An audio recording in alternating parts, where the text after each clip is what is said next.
नमस्कार। जय हिंद, वंदे मातरम। प्यारे साथियों, सभी साथियों का स्वागत करता हूं आज क्लास में। और प्रिय साथियों, आज हम पढ़ने वाले हैं काव्य गुण। क्लास में अंत तक बने रहिएगा। चैनल पर पहली बार तो चैनल को जरूर सब्सक्राइब, साथ साथ बेल आइकन को प्रेस करें। मैं आपको साथियों फुल गारंटी देता हूं, यदि आपने इस क्लास को बिना स्किप किए पूरी देखा तो काव्य गुण से संबंधित आपका कोई भी प्रश्न गलत नहीं जाएगा। आप कोई सा भी एग्जाम दे साथियों, first grade, second grade, PGT, TGT, Navodaya Vidyalaya का, केंद्रीय विद्यालय का, किसी प्रकार का राज्य से या फिर केंद्र से हिंदी से संबंधित कोई वैकेंसी निकलती है, उसमें यदि काव्य गुण आता है तो मेरी पूरी गारंटी है 100% साथियों को आपका इसके बाद आपको काव्य गुण की क्लास दोबारा देखने की, कोई भी क्लास किसी भी यूट्यूब चैनल पर देखने की आवश्यकता नहीं पड़ेगी। बस आप लगातार बने रहेगा इस यूट्यूब चैनल पर जिसका नाम है टॉपर क्लास साथियों। तो हम पढ़ते हैं काव्य गुण। देखिए साथियों, अब पढ़ते हैं काव्य गुण। तो काव्य गुण की हम बात करते हैं साथियों, तो काव्य गुण पहली बात तो यहाँ पहली लाइन से हम शुरू करते हैं कि काव्य की आत्मा रस को माना गया है। किससे माना गया है साथियों? काव्य की आत्मा रस को माना गया है। काव्य शास्त्र में जो 6 संप्रदाय है, 6 संप्रदाय के जो प्रतिपादक है, काव्य शास्त्री जो प्रतिपादक है, आचार्य है, उन्होंने अलग अलग संप्रदाय को काव्य की आत्मा माना है। लेकिन हम सर्वमान्य मत अनुसार, वर्तमान के अनुसार देखा जाए तो वर्तमान में काव्य की जो आत्मा माना गया है वो रस को माना गया है साथियों। ध्यान रखिएगा। देखिए यहाँ पर लिखा हुआ है कि काव्य की आत्मा रस को माना गया है और रस के उत्कर्ष में सहायक तत्व काव्य गुण कहलाते हैं। जिससे साथियों अपनी लाइफ में जिनका हम किससे खूबियों से, जो खूबियां का स्थान होता है अपने जीवन में, उसी प्रकार से साथियों काव्य गुणों का काव्य शास्त्र में स्थान होता है। यानी कि खूबियों से, भलाई से, अच्छाई से हम अपने जीवन में मान सम्मान प्राप्त करते हैं। वो परिवार हो, घर हो या समाज हो या फिर साथियों देश या विदेश हो, जैसे अपने शरीर के अंदर या अपने जीवन के अंदर जो खूबियां होती है, खूबियों से हम आदर प्राप्त करते हैं। तो इन्हीं खूबियों को, ऐसी ही खूबियां मान लीजिएगा काव्य शास्त्र में, और काव्य शास्त्र में खूबियों को, भलाई को भी साथियों काव्य गुण के नाम से जाना जाता है साथियों। आगे हम बात करते हैं रस के उत्कर्ष में सहायक जो तत्व होते हैं, सहायक जो उपादान होते हैं, सहायक जो साथियों अवयव होते हैं, इनको ही काव्य गुण कहते हैं। यानी रस का उत्कर्ष, उत्कर्ष का अर्थ साथियों हम यहाँ पर क्या लिख सकते हैं? शोभा, शोभा ले सकते हैं। यहाँ पर रस का साथियों हम सुंदरता ले सकते हैं। यहाँ पर साथियों ये यानी कि रस की शोभा बढ़ाने वाले जो तत्व होते हैं, रस की शोभा बढ़ाने वाले जो अवयव होते हैं, रस की शोभा बढ़ाने वाले जो उपादान होते हैं, या रस की सुंदरता में और चार चांद लगाने वाले जो तत्व होते हैं, उन्हीं काव्य गुणों के नाम से जाना जाता है। अगली लाइन में देखिए, अगली लाइन में है रस उत्कर्ष में सहायता करने वाले शब्द संयोजन को ही क्या कहा जाता है? काव्य गुण कहा जाता है। यानी ऐसा शब्द संयोजन साथियों जिससे कि रस का उत्कर्ष बढ़ता है, रस में और सुंदरता उत्पन्न होती है, रस में और साथियों शोभा उत्पन्न होती है, रस और आनंददायक बनता है। तो ये जो आनंददायक बनाने वाले और रस में अधिक सुंदरता उत्पन्न करने वाले, रस में और उत्कर्ष करने वाले जो शब्द संयोजन होता है, जो शब्दों का समूह होता है, उसे ही साथियों काव्य शास्त्र में गुण के नाम से जाना जाता है। तो गुण की परिभाषा क्या हुई? रस उत्कर्ष में सहायता करने वाले शब्द संयोजन को ही काव्य गुण कहा जाता है। अब देखिए यहाँ पर अनेक विद्वानों ने काव्य गुण की परिभाषा दी है। इसमें साथियों जो प्रसिद्ध का परिभाषा है, उस परिभाषा से हम शुरू करते हैं। तो यहाँ पर जो पहला काव्य शास्त्री का नाम आता है वो आता है आचार्य वामन। आचार्य वामन ने काव्य गुणों की परिभाषित करते हुए लिखा है कि काव्य शोभा कर्तारो धर्मा गुण। क्या लिखा है? ध्यान रखिएगा, ये जो परिभाषा है बिल्कुल ऐसी कैसी भी पूछ सकता है। ये काव्य पंक्ति आपको एग्जाम में दे सकता है और यहाँ पर एवं में वो पूछ सकता है साथियों कि ये किसकी है? वामन की है, या आनंद वर्धन की है, या भरत मुनि की है, या विश्वनाथ की है, या राजनाथ जगन्नाथ की है, या रुद्रट की है, या दंडी की है, या भामे की है, किसकी काव्य पंक्ति है साथियों? ध्यान रखिएगा, काव्य शोभा कर्ता धर्मा गुणा जो कहा, किसने कहा? ये आचार्य वामन ने कहा। अर्थात काव्य की शोभा करने वाले धर्मिणी क्या है? गुण है।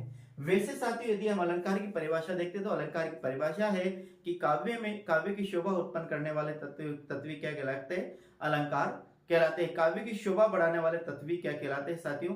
अलंकार कहलाते हैं। लेकिन देखिए यहाँ पर जो काव्य की जो गुण की जो परिभाषा दी आचार्य वामन ने, वो लिखा है काव्य शोभा है कर्तारो धर्मा गुणा, अर्थात काव्य की शोभा करने वाले धर्मी क्या कहलाते हैं? गुण। आपको ये पंक्ति इसी प्रकार से याद करनी है, ये एग्जाम में ऐसे कैसे आ सकती है। बिल्कुल साथियों ध्यान रखिएगा, मैं आपको अनर्गल कुछ भी नहीं पढ़ाऊंगा। जो भी एग्जाम में आने वाला है, एग्जाम में किस प्रकार से प्रश्न आता है साथियों, उसी प्रकार से मैं आपको यहाँ पर पढ़ाऊंगा। एक भी अनावश्यक चीज नहीं पढ़ाऊंगा, ध्यान रखिएगा। तैयारी तो सभी करते हैं साथियों, लेकिन तैयारी में क्या हमें पढ़ना है, कैसे पढ़ना है, कि क्या चीज पढ़नी है, क्या चीज छोड़नी है, बिल्कुल सटीक तैयारी करें। जो सटीक तैयारी करता है साथियों, एग्जाम में वही सफल होता है। और बिल्कुल मैं आपको यहाँ पर साथियों एक एक पॉइंट जो बिल्कुल वेरी वेरी इंपॉर्टेंट है, इससे ज्यादा बिल्कुल भी नहीं आएगा और आप इससे कम भी मत याद करिएगा। तो देखिए यहाँ पर अपन बात कर रहे थे, आचार्य वामन ने काव्य गुणों की परिभाषा करते हुए लिखा कि काव्य शोभा है कर्तारो धर्मा गुणा। ये किसकी है? ध्यान रखना, ये आचार्य वामन की पंक्तियां हैं। अर्थात काव्य की शोभा करने वाले धर्मी क्या कहलाते हैं? काव्य गुण कहलाते हैं साथियों। आगे बात करते हैं, आगे लिखा है काव्य गुणों का सर्वप्रथम उल्लेख मिलता है वो अग्नि पुराण में मिलता है साथियों। कहां पर मिलता है? ध्यान रखिएगा, काव्य गुणों का जो सर्वप्रथम उल्लेख हुआ कहां हुआ? अग्नि पुराण। पहले अपन ने देखा काव्य की आत्मा रस को माना गया, और रस के उत्कर्ष में सहायता करने वाले तत्व ही क्या कहलाते हैं? काव्य गुण कहलाते हैं। यानी रस उत्कर्ष में सहायता करने वाले शब्द संयोजन को ही क्या कहते हैं? काव्य गुण कहते हैं। और आचार्य वामन ने लिखा है कि काव्य शोभा कर्तारो धर्मा गुणा, अर्थात काव्य की शोभा करने वाले धर्मी क्या कहलाते हैं साथियों? गुण कहलाते हैं। इसके बाद देखा काव्य गुणों का जो सर्वप्रथम उल्लेख हुआ वो अग्नि पुराण में हुआ। अग्नि पुराण में काव्य गुणों की संख्या 18 बताई गई है। ध्यान रखिएगा, अग्नि पुराण में काव्य गुणों की संख्या कितनी बताई गई है? 18 बताई। देखिए साथियों, अपन काव्य गुणों की बात कर रहे हैं, तो वर्णमाला शुरू होती ऐसे, तो काव्य गुणों का सर्वप्रथम उल्लेख कहां हुआ? ऐसे बनेगा साथियों अग्नि पुराण। यानी सर्वप्रथम ए आता है तो अब ऐसे याद करें अग्नि पुराण। और इसके बाद बात करते हैं, तो अग्नि पुराण में देखिए यहाँ लिखा अपन ने अग्नि और ये लिखा अपन ने पुराण। पुराणों की संख्या कितनी? 18। देखिए अग्नि पुराण में ऐसे याद करेंगे साथियों 18। अग्नि पुराण में काव्य गुणों की संख्या कितनी बताई गई? तो देखिएगा ए से याद करें आप, ए से 18, ए से 18, ए से 18। तो अग्नि पुराण में काव्य गुणों की संख्या कितनी है? 18 है साथियों। वैसे एग्जाम में ये प्रश्न आने वाला नहीं है, लेकिन फिर भी अपन को याद करना है कि काव्य गुणों का जो सर्वप्रथम उल्लेख किया गया है वो अग्नि पुराण में किया गया। अग्नि पुराण में काव्य गुणों की संख्या प्रिय विद्यार्थियों कितनी बताई गई है? 18।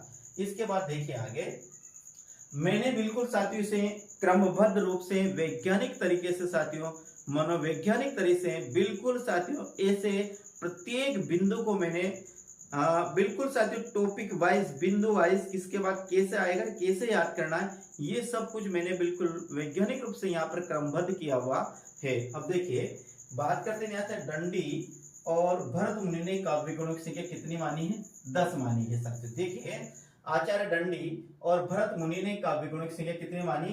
10। अब देखिए साथियों, पहले अपन ने देखा यहाँ पर देखा 18 किसमें? अग्नि में, इसमें साथियों अग्नि पुराण में। इसके बाद देखो 10 है, तो ये 10 को हिंदी में अपन लिखते हैं, ऐसे लिखते हैं 10। तो देखिए साथियों ये 10 है, तो द आ रहा पहले, तो पहला आप क्या करेंगे? इसको दंडी, और दंडी के याद करेंगे एक और साथियों भरत मुनि। तो देखिए 18 तो बताए किसमें? अग्नि पुराण में, और 10 किसमें? 10 किसने बताया? 10 से याद रखना दंडी और एक भरत मुनि। यानी दंडी और भरत मुनि ने काव्य गुणों की संख्या कितनी मानी है? 10 मानी है। तो अपन को याद रखना है साथियों, आपको याद रखना है, मुझे याद रखना है, सभी को हमें याद रखना है कि अग्नि पुराण है सर्वप्रथम काव्य गुणों का जो उल्लेख हुआ अग्नि पुराण में हुआ। और अग्नि पुराण में ए से अग्नि से ए से 18 याद करनी है। फिर जो 10 काव्य गुण बताए, ये 10 काव्य गुणों का हमें नाम याद नहीं करना है। यही अपनी सबसे बड़ी गलती होती है साथियों, का हम ज्यादा पढ़ते हैं और एग्जाम में इतना नहीं आता है। तो ये 18 काव्य गुणों का नाम अपन को याद नहीं करना है, ना ही 10 काव्य गुणों के अपन को नाम याद करना है। अपन ने केवल इतना याद रखना है कि काव्य गुणों का सर्वप्रथम उल्लेख अग्नि पुराण में हुआ। अग्नि पुराण में काव्य गुणों की संख्या 18 बताई गई है। इसके बाद साथियों एक दंडी नाम आता है, एक आता है भरत मुनि, इसने काव्य गुणों की संख्या कितनी बताई है? 10 बताई है। 10 से द और से जैसे लिखते द से, तो दे से याद रखे आप, दंडी और भरत मुनि ने काव्य गुणों की संख्या कितनी मानी है? 10 मानी है। आगे देखिए, आचार्य भोज और मम्मट ने साथियों इन 10 गुणों का समावेश 3 गुणों में कर दिया। किस किसने? एक नाम आता है आचार्य भोज और एक आता है मम्मट। आचार्य भोज और मम्मट ने जो 10 गुण है, इन 10 गुणों का समावेश कितने गुणों में कर दिया? 3 गुणों में कर दिया गया है साथियों। ध्यान रखिएगा, आगे देखिए आप। देखिए अपन ने यहाँ देखा साथियों, बिल्कुल ध्यान से देखिएगा। लिखा हुआ आचार्य दंडी और भरत मुनि ने काव्य गुणों की संख्या कितनी मानी है? 10 मानी है साथियों। आचार्य भोज और मम्मट ने इन 10 गुणों का समावेश 3 गुणों में कर दिया है। 3 गुण है, कौन कौन से? वर्तमान में काव्य गुणों की संख्या 3 मानी गई है, ओज, माधुर्य और प्रसाद। ये 3 गुण ही अपने सिलेबस, अपने पाठ्यक्रम में है साथियों। इन यहाँ यानी कौन सी काव्य पंक्ति में ओज गुण होता है, कौन सी में माधुर्य होता है, कौन सी में प्रसाद गुण होता है, ये यदि अपन को आ जाता है साथियों, इनको निकालने की ट्रिक अपन को याद है तो एक भी प्रश्न गलत नहीं जाएगा। इसलिए साथियों इस ट्रिक को अपन जानेंगे कि कौन सी काव्य पंक्ति में कौन सा गुण होता है। तो देखिएगा, अपन बात करते हैं वर्तमान में काव्य गुणों की संख्या कितनी मानी गई है? 3 मानी गई है। अब देखिए शुरू से पढ़ते हैं। काव्य की आत्मा किसे माना गया है? रस को माना गया है। रस के उत्कर्ष में जो सहायता करते हैं उन तत्वों को क्या कहा गया? गुण कहा गया। और आचार्य वामन की अपन ने परिभाषा देखी, क्या देखी? काव्य है क्या? अपन ने परिभाषा देखी और परिभाषा क्या? काव्य शोभा है कर्तारो धर्मा गुणा। क्या? काव्य शोभा है कर्तारो धर्मा गुणा, अर्थात काव्य की शोभा, काव्य के रस के क्या? काव्य की शोभा करने वाले धर्मी क्या कहलाते हैं? गुण कहलाते हैं। काव्य की शोभा करने वाले धर्मी क्या कहलाते हैं? गुण। फिर अपन ने देखा गुणों का सर्वप्रथम उल्लेख हुआ, वो कहां पर हुआ? अग्नि पुराण में हुआ। किसमें हुआ? अग्नि पुराण में। कितने? 1 से 18 याद करना। फिर इसके बाद 10 आता है। 10 में एक आपको याद रखना है दंडी और एक आपको रखना है भरत मुनि। तो दंडी और भरत मुनि ने कितने माने हैं? 10। फिर 2 नाम और आते हैं, तो एक आता है आचार्य भोज और एक आता है आचार्य मम्मट। आचार्य मम्मट ये सब काव्य शास्त्री है। इन्होंने 10 गुणों का समावेश कितने गुणों में कर दिया? 3 गुणों में। और वर्तमान में गुणों की संख्या कितनी मानी गई? 3। कौन कौन से? और माधुर्य और प्रसाद साथियों। ये 3 अपने काव्य गुण है और 3 ही सिलेबस में दे रखे हैं साथियों। अब देखिए यहाँ पर ये लाइन याद रखना, मैंने यहाँ पर नोट करके लिखा हुआ है कि आचार्यों ने ओज को अग्नि के समान, माधुर्य को जल के समान और प्रसाद को प्रकाश के समान माना है साथियों। ध्यान रखिएगा, यानी कि ओज को अग्नि के समान माना है। ओज गुण की तुलना काव्य शास्त्रियों ने अग्नि से की है, तो माधुर्य गुण की तुलना काव्य शास्त्रियों ने जल से की है, तो प्रसाद गुण की तुलना काव्य शास्त्रियों ने किससे की है? प्रकाश से की है। यानी ओज गुण को अग्नि के समान माना है, माधुर्य गुण को जल के समान माना है, तो प्रिय साथियों प्रसाद गुण को प्रकाश के समान माना है। ध्यान रखना, ओज गुण को अग्नि, माधुर्य गुण को जल और प्रसाद गुण को प्रकाश के समान माना है। किसने? काव्य शास्त्रियों ने। अब आगे बात करते हैं, एक एक अपन यहाँ पर गुण पढ़ते हैं। पहला जो अपना गुण आता है साथियों वो आता है ओज गुण। क्या आता है? ओज गुण। बिल्कुल साथियों आप बिल्कुल क्लास में बने रहिएगा। इसके बाद आपको काव्य गुण से संबंधित दूसरी क्लास बिल्कुल भी देखने की आवश्यकता नहीं पड़ेगी। देखिएगा, हम बात करते हैं किसकी? पहला ओज गुण की बात करते हैं साथियों। तो देखिएगा, ओज जो है, ओज का शाब्दिक अर्थ होता है स्फूर्ति, तेज, प्रकाश, दीप्ति। और शाब्दिक अर्थ का मतलब होता है जिस प्रकार से अपने इंग्लिश में मीनिंग याद करते हैं उसका अर्थ निकलता है, उसी प्रकार हिंदी शब्दकोश में जो ओज शब्द आता है, इस ओज शब्द का जो शाब्दिक अर्थ होता है वो स्फूर्ति होता है, तेज होता है, प्रकाश होता है और क्या होता है? दीप्ति होता है साथियों। तो ओज गुण का शाब्दिक अर्थ है स्फूर्ति, तेज, प्रकाश या दीप्ति साथियों। यानी कि यूं मान लीजिएगा, ओज के जो पर्याय शब्द है, पर्यायवाची शब्द है, तो वो क्या है? एक है साथियों स्फूर्ति, इसके बाद एक है तेज, इसके बाद एक है प्रकाश और एक इसका क्या है दीप्ति साथियों। ये सब किसके ओज के शाब्दिक अर्थ है। आगे ऐसी रचना जिसे पढ़कर या सुनकर चित्त में, ऐसी रचना जिसको पढ़कर या सुनकर चित्र में, या पढ़कर या सुनकर का मतलब पठन और पाठन से स्फूर्ति, यहाँ फल वाला आएगा स्फूर्ति, उत्साह, वीरता, आवेश व्याप्त हो जाए तो वह ओज गुणमयी रचना कहलाती है। ओज गुणमयी रचना, यहाँ और नहीं साथियों, यहाँ ओज गुणमयी रचना कहलाती है। यानी कि जिस रचना को पढ़ने सुनने अथवा पठन पाठन से मनुष्य के हृदय में क्या क्या, एक तो स्फूर्ति, उत्साह, स्फूर्ति व्याप्त हो जाए अपने चित्त में, उत्साह व्याप्त हो जाए अपने हृदय में, वीरता व्याप्त हो जाए अपने हृदय में, या आवेश उत्पन्न हो जाए अपने हृदय में, तो ऐसी जो गुणमयी रचना होती है उसे ही ओज गुण कहा जाता है। देखिएगा, ऐसी रचना जिसे पढ़कर या सुनकर, किसे पढ़कर या सुनकर चित्त में स्फूर्ति, यहाँ आएगा स्फूर्ति, उत्साह, वीरता, आवेश व्याप्त हो जाए, ओज गुणमयी रचना कहलाती है साथियों। क्या कहलाती है? यहाँ पर और की जगह ध्यान रखिए, यहाँ लिखा है ओज गुणमयी रचना कहलाती है। ऐसी रचना जिसको पठन पाठन अथवा श्रवण से चित्त में स्फूर्ति, उत्साह, वीरता, आवेश व्याप्त हो जाए, ओज गुणमयी रचना कहलाती है। अब देखिए ओज गुण की विशेषता है कि ओज गुण कहाँ कहाँ पर होता है। ओज गुण कहाँ कहाँ पर होता है साथियों? देखिएगा, ओज गुण की हम बात करते हैं तो कहाँ, कैसे पहचानेंगे कि काव्य पंक्तियों में कौन सी काव्य पंक्तियों में ओज गुण है, कौन सी काव्य पंक्तियों में माधुर्य गुण है और कौन सी काव्य पंक्तियों में प्रसाद गुण है। इसकी काव्य शास्त्रियों ने कुछ विशेषता दी है, उन विशेषता को ध्यान से समझिएगा। यदि ये विशेषता आपने याद कर ली साथियों तो कोई भी प्रश्न आपका गलत नहीं जाएगा। प्रिय साथियों देखिएगा, बात करते हैं हम वीर विवश रौद्र भयानक। वीर विवश रौद्र भयानक रसों की अभिव्यक्ति होती है किसमें? ओज जो गुण होता है साथियों, तो ओज गुण की रचनाओं में क्या होता है, तो वीर रस में भी ओज गुण होता है, विवस्य रस में भी ओज गुण होता है, रौद्र में भी ओज गुण होता है, और भयानक रस से संबंधित जो इन चारों रसों से संबंधित यदि कोई उदाहरण आता है साथियों तो वहां पर ओज गुण होता है।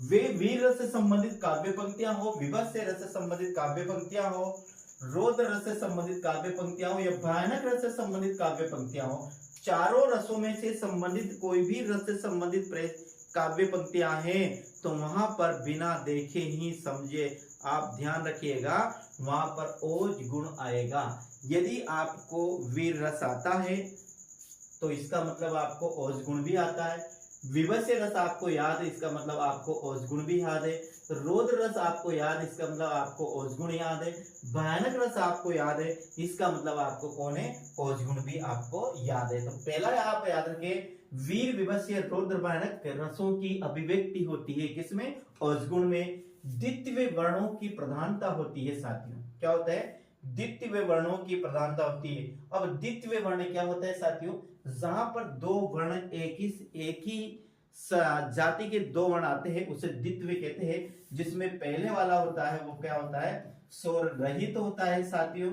और स्वर रहित, और दूसरा होता है वो होता है स्वर सहित। यदि ऐसे पहला वर्ण स्वर रहित और दूसरा वर्ण स्वर सहित हो तो होता है द्वितीय वर्ण। जैसे हम बात करते हैं, जैसे साथियों मैंने यहाँ लिखा है, ये लिखा अपन ने दिल्ली साथियों, तो ये द्वितीय वर्ण है, पहला स्वर रहित है दूसरा स्वर सहित है। जैसे साथियों यहाँ लिखा अपन ने, ये लिखा है सज्जन, क्या लिखा है, सज्जन। जैसे अपन लिखा है उच्चारण, जैसे अपन लिखा है साथियों यहाँ गुड्डा, जैसे अपन ने लिखे साथियों यहाँ पर गुड्डी, जैसे अपन ने लिखा है साथियों यहाँ पर बिल्ली, जैसे लिखा है अपन साथियों यहाँ पर मम्मा। तो ये साथियों ये द्वितीय वर्ण है, ये द्वितीय वर्ण है, ये द्वितीय वर्ण है, ये द्वितीय, ये द्वितीय और ये द्वितीय। इसमें जो पहला वर्ण है वो क्या है, स्वर रहित है, दूसरा वर्ण है क्या है, स्वर सहित है। तो जहां पर द्वितीय वर्णों की प्रधानता होती है जिन काव्य पंक्तियों में, वहां भी क्या होता है साथियों, रौद्र रस होता है। क्या होता है, जहां पर द्वितीय वर्णों की प्रधानता होती है वहां पे क्या, रौद्र रस होता है। एक और याद रखना साथियों, इसके यहाँ लिखा ने, एक आता है संयुक्त वर्ण। तो जहां पर संयुक्त वर्णों की प्रधानता होती है वहां भी कौन सा होता है, वहां भी ओज गुण होता है। तो पहली जो दूसरी विशेषता अपनी बनती है, द्वितीय वर्णों एवं संयुक्त वर्णों की जहां पर प्रधानता होती है वहां पर ओज गुण होता है साथियों। यानी संयुक्त अक्षरों व द्वितीय वर्णों की प्रधानता होती है किसमें, ओज गुण में। किसकी, संयुक्त अक्षरों, किसकी साथियों, संयुक्त अक्षरों व द्वितीय वर्णों की प्रधानता होती है। अब संयुक्त अक्षर हिंदी में कितने हैं, 4 है साथियों। 4 कौन का है, एक है साथियों ये श, एक है साथियों त्रय, एक है ये साथियों गे, और एक है साथियों ये श्री वाला श। ये 4 वर्णों को, 4 अक्षरों को साथियों, 4 वर्णों को साथियों द्वितीय वर्ण माना गया है। क्या माना गया, द्वितीय वर्ण। द्वितीय वर्ण क्या, संयुक्त वर्ण। क्या माना गया इसको, इनको संयुक्त वर्ण माना गया है। तो जिन काव्य पंक्तियों में किसका, एक तो साथियों ध्यान रखना संयुक्त वर्ण का प्रयोग। अब ये संयुक्त वर्ण कितने हैं, इनकी संख्या कितनी, 4 है। कौन है, एक श है, एक साथियों त्रय है, एक क्या गे है, और एक क्या है ये श्री। ये 4 संयुक्त वर्ण है साथियों। जहां पर ये 4 संयुक्त वर्ण अधिक मात्रा में आते हैं वहां पर ओज गुण होता है। तो दूसरी विशेषता क्या बनी, एक तो द्वितीय वर्ण है और एक क्या लेंगे, संयुक्त वर्ण। क्या, संयुक्त वर्णों की जहां पर प्रधानता होती है वहां पर क्या होता है साथियों, ओज गुण होता है। दूसरी बात करते हैं समास बहुला शब्दावली का प्रयोग हो। समास बहुला शब्दावली का प्रयोग साथियों, इसको साधारण भाषा में समझते हैं, जहां पर बड़े बड़े पद हो, जहां पर लंबे लंबे पद हो, यानी कि एक ही शिरोरेखा से साथियों कई शब्द, 5 या 5 से ज्यादा, और कितने शब्द, 5 या 5 से ज्यादा, 4 भी ले, 4 और 4 से ज्यादा, यदि किसी शिरोरेखा ने ऐसे ऐसे है साथियों, क्या अर्थात लंबे लंबे समाज या शब्दों का प्रयोग होता है, तो वहां भी क्या होता है, द्वितीय, वहां पर भी ओज गुण होता है। यानी कि जहां पर एक शिरोरेखा से अनेक वर्ण आपस में जुड़े हुए हो, बंधे हुए हो, तो वहां पर भी क्या होता है, ओज गुण होता है। समास बहुला शब्दावली का प्रयोग हो, वीर विभक्ष्य रौद्र भयानक रसों की अभिव्यक्ति होती है, द्वितीय और संयुक्त वर्णों की प्रधानता हो, द्वितीय व संयुक्त वर्णों की क्या हो, प्रधानता हो। समास बहुला शब्दावली, समास बहुला का मतलब समझ गए हैं, यानी कि एक शिरोरेखा से, जैसे मान लेते यहाँ लिखा रहा है साथियों समास बहुला, यदि इसको ऐसे एक शिरोरेखा से बांध दिया जाए, तो ऐसे एक शिरोरेखा से यदि ऐसे अनेक वर्ण आपस में बंधे हुए हो, तो वहां भी क्या होता है, ओज गुण होता है। टे वर्गीय परुष वर्णों की प्रधानता हो साथियों, टे वर्गीय यानी कि टा, ठा, ड और ये साथियों ड और ये न, जो टे वर्गीय परुष वर्ण, टे वर्ग के जो इस तरह वर्ण होते हैं, उन टे वर्णों की जहां पर प्रधानता होती है, जिन काव्य पंक्तियों में प्रधानता होती है, उसे ही ओज गुण के, वहां पर भी ओज गुण होता है। अब देखिए यहाँ परुष का मतलब होता है साथियों कठोर। क्या होता है, परुष का मतलब होता है कठोर साथियों। तो जहां पर टे वर्ग में जितने भी वर्ण है साथियों, ये कठोर वर्ण की श्रेणी में आते हैं। कितने, और ये देखिए साथियों, यहाँ जहां पर टे वर्ण होता है वहां पर श्रुति कटुत्व दोष होता है, श्रुति कटुत्व दोष भी होता है। जहां पर टे, आप देखो टे वर्गीय वर्ण होते हैं, यहाँ एक तो क्या होता है, ओज गुण होता है, और जहां पर टे वर्गीय परुष वर्णों की प्रधानता होती है वहां श्रुति कटुत्व दोष भी होता है साथियों। कौन सा होता है, तो ध्यान रखना, टे वर्गीय परुष वर्णों में एक तो ओज गुण होता है और एक श्रुति कटुत्व दोष होता है। तो ये दोनों याद रखिएगा। तो देखिए अगला है गोड़ी रीति से संबंध होता है, यानी कि ध्यान रखिए, अपन लिखते हैं, लिख सकते हैं यहाँ गोड़ी रीति बराबर ओज गुण। क्या साथियों, गोड़ी रीति बराबर ओज गुण, यानी कि जहां पर गोड़ी रीति रहेगी वहां पर ओज गुण रहेगा, जहां पर ओज गुण रहेगा वहां पर गोड़ी रीति रहेगी। दोनों का अंतर संबंध है, यानी जिन काव्य पंक्तियों में ओज गुण है उन्हीं काव्य पंक्तियों में गोड़ी रीति रहेगी, और जिन काव्य पंक्तियों में गोड़ी रीति रहेगी उन्हीं काव्य पंक्तियों में ओज गुण रहेगा।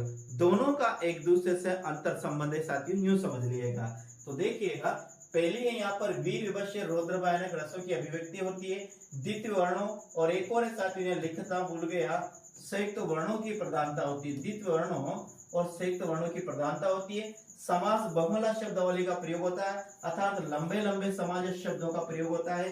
टे वर्गीय पुरुष वर्णों की प्रधानता होती है और गौड़ी रीति से इसका संबंध होता है। तो याद रखना, अपने पढ़ा ओज गुण। ओज का शाब्दिक अर्थ है साथियों क्या होता है? स्फूर्ति, तेज, प्रकाश, दीप्ति, यानी ऐसी काव्य रचना जिसको पढ़ने अथवा सुनने से अपने हृदय में साथियों क्या स्फूर्ति जागृत हो जा, उत्साह जागृत हो जा, वीरता जागृत हो जा, आवेश जागृत हो जा, तो वह रचना ओज गुणमयी रचना कहलाती है। ओज गुणमयी रचना की विशेषता देखिए कि यहाँ वीर, विभस्य, रौद्र भयानक रसों में ओज गुण होता है। द्वितीय वर्णों और संयुक्त वर्णों की जहां पर प्रधानता होती है वहां पर ओज गुण होता है। समाज बहुला शब्दावली का प्रयोग हो, अर्थात लंबे लंबे समाज शब्दों का प्रयोग हो, ओज गुण होता है।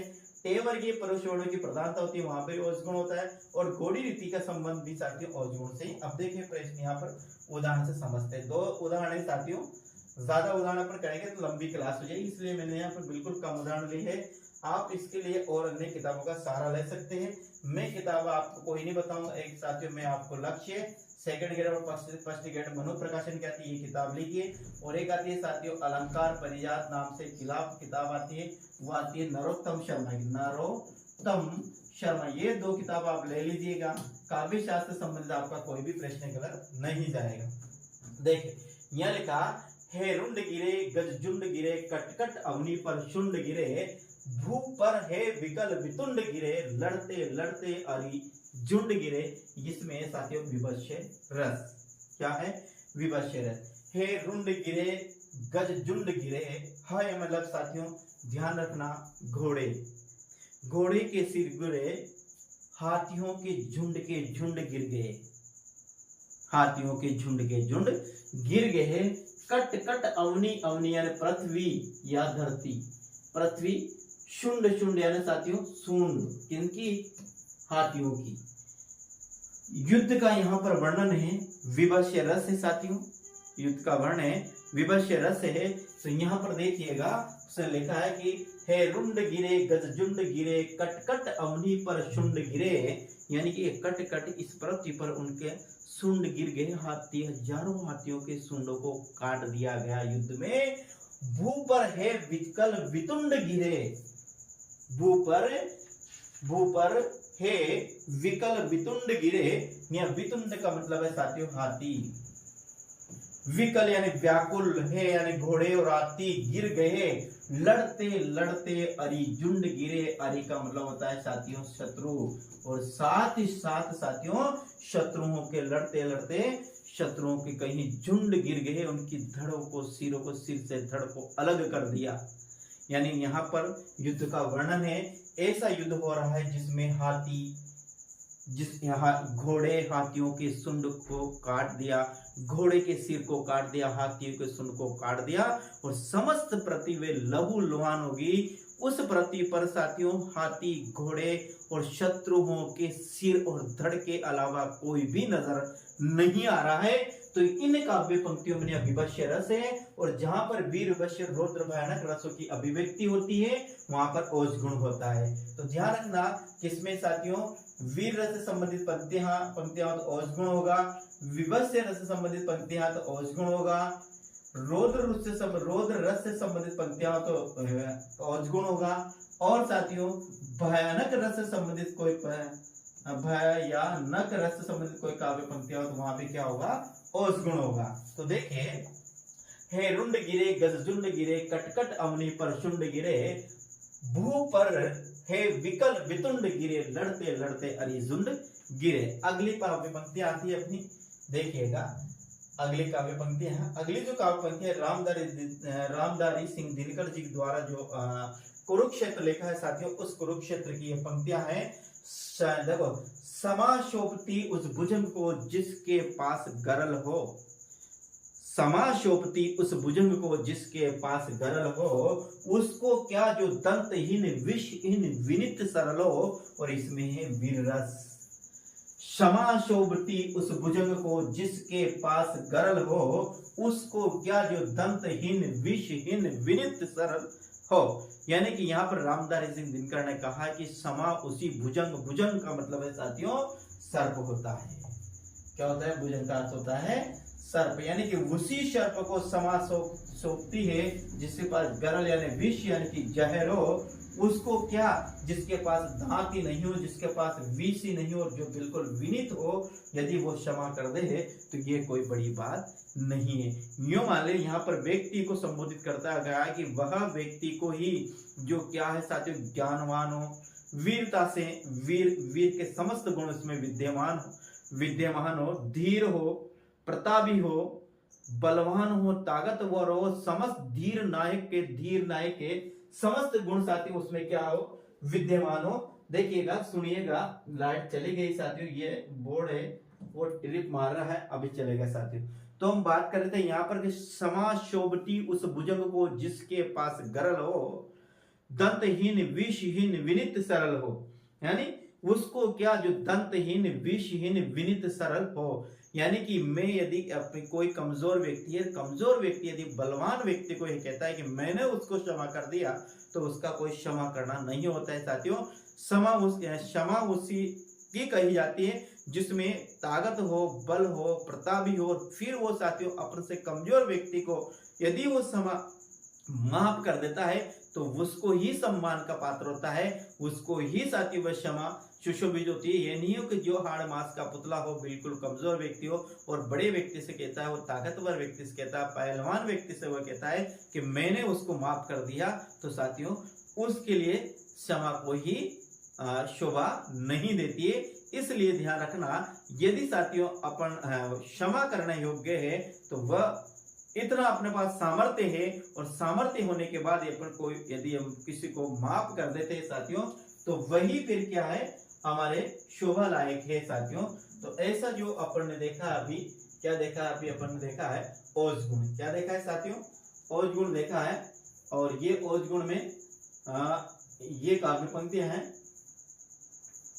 देखिएगा, ये है समा शोभती उस भुजंग को जिसके पास गरल हो, यानी कि उसी सर्प को समा शोभायमान होती है जिसके पास विष हो, उसको क्या, जो दंतहीन, यानी दंतहीन का मतलब है कमजोर व्यक्ति, या विषहीन का मतलब भी है कमजोर व्यक्ति, विनीत का मतलब है साधारण व्यक्ति।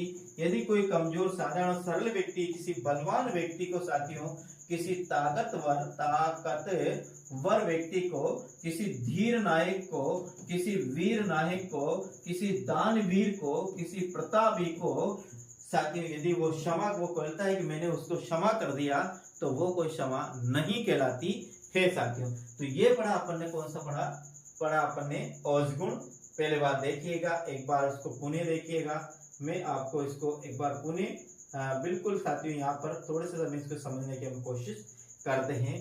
पढ़ रहे थे हम ओज गुण। ओज का जो शाब्दिक अर्थ होता है, क्या होता है साथियों, ओज का शाब्दिक अर्थ होता है स्फूर्ति। ओज का स्फूर्ति, तेज, प्रकाश, ये ओज गुण का शाब्दिक अर्थ होता है साथियों। क्या होता है, स्फूर्ति, तेज, प्रकाश और दीप्ति।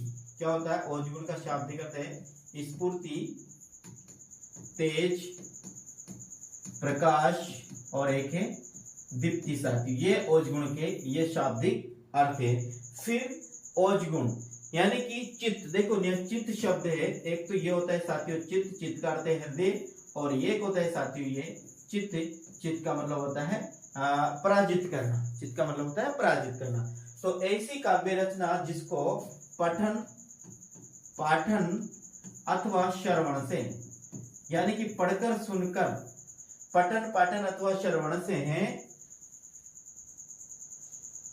अपने चित्त में यदि उत्साह जागृत होता है, यदि आवेश जागृत होता है, यदि साथियों स्फूर्ति जागृत होती है, यदि साथियों वीरता जागृत होती है, तो उन काव्य पंक्तियों में, ऐसी काव्य पंक्तियों में कौन सा रस होता है, ओज गुण रस होता है। इसके बाद फिर विशेषता देखिए अपन ने साथियों कि वीर विवश्य, वीर विवत्स्य और रौद्र, और क्या है रौद्र, और एक है साथियों भयानक, क्या भयानक रसों में कौन सा होता है, ओज गुण होता है। फिर अपने देखा साथियों, एक तो होता है अपने लिखा है द्वितीय वर्ण, और एक लिखा अपने क्या संयुक्त वर्ण। जहां पर द्वितीय वर्ण और संयुक्त वर्णों की प्रधानता होती है वहां भी ओज गुण होता है। इसके बाद अगर टे वर्गीय पुरुष वर्णों की जहाँ प्रधानता होती है वहां भी ओज गुण होता है, लंबे लंबे समास होता है, और एक जहां पर घोड़ी रीति होती है वहां भी ओज गुण होता है। ये ओज गुण की विशेषता है और दो अपने इसके उदाहरण देखे। कैसा लगा है आप साथियों, मुझे कमेंट के माध्यम जरूर पता कर जाएगा। वीडियो को अधिक से अधिक लाइक करिए, अधिक से अधिक शेयर करिएगा साथियों। बिल्कुल साथियों, आपके पास जितने भी व्हाट्सएप ग्रुप है, अब टेलीग्राम ग्रुप है, निश्चित रूप से साथियों आप इनको अधिक से अधिक शेयर करिएगा। कमेंट के माध्यम से जरूर पता कर जाएगा आपको वीडियो कैसा लगा। यदि आप साथियों, आपका एक लाइक मेरा हौसला अफजाई करेगा, आपका शेयर करना मेरा हौसला अफजाई करेगा, मैं अंदर से और उत्साहित होऊंगा साथियों, और मैं और अच्छा कंटेंट आपको उपलब्ध कराने की कोशिश करूंगा। तो उम्मीद करता हूं साथियों, आप दो रस हो रहे साथियों, माधुर्य रस और प्रसाद रस, माधुर्य गुण और प्रसाद गुण, इनको मैं अगली क्लास में पढ़ेंगे बिल्कुल अच्छी तरह से।